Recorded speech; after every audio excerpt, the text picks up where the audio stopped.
quel est le point commun entre un myriapode, une sorcière, un tunnel et une table de géant? Aucun, me direz-vous. Eh bien, détrompez-vous. Ce sont toutes des œuvres de land art qui valorisent les paysages de nos campagnes et rythment nos balades en Wallonie-Picarde. Le land art, c'est une tendance de l'art contemporain.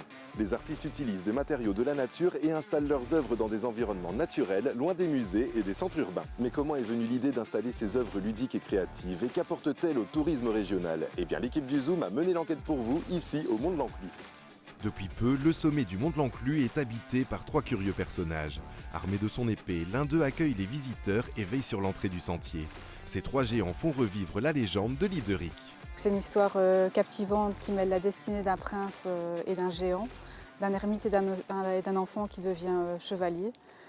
Donc en fait, le prince Salvart de Dijon et son épouse traversent la forêt de Mont de l'Enclus. Et donc en fait, dans la frayeur, elle va accoucher d'un petit garçon. Et ce petit garçon va être dissimulé dans un buisson. Et il va être recueilli par un ermite. Et c'est l'ermite qui va lui donner le nom de Lideric. Un pan d'histoire illustré dans un environnement naturel exceptionnel.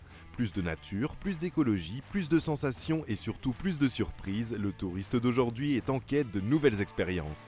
On voit qu'il y a beaucoup plus de touristes qui viennent le week-end en famille. C'est beaucoup de familles et un jeune public, les parents qui se photographient avec leurs enfants. On retrouve ces œuvres de land art le long des parcours poineux, des ravels.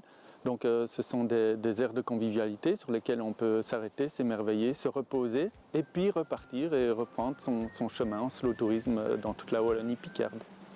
Vous l'aurez compris, la créativité et l'innovation sont essentielles pour développer des expériences touristiques inédites et renforcer l'attractivité d'un territoire.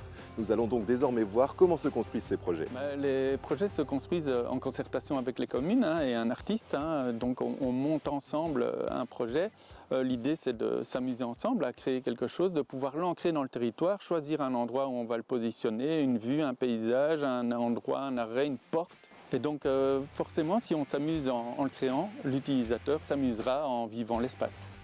Faire appel au land art pour renforcer le tourisme, c'est redécouvrir l'ADN et l'histoire de notre région. Sublimer nos beaux paysages, mais surtout donner envie de parcourir notre belle région à pied ou en vélo, juste pour le plaisir des yeux.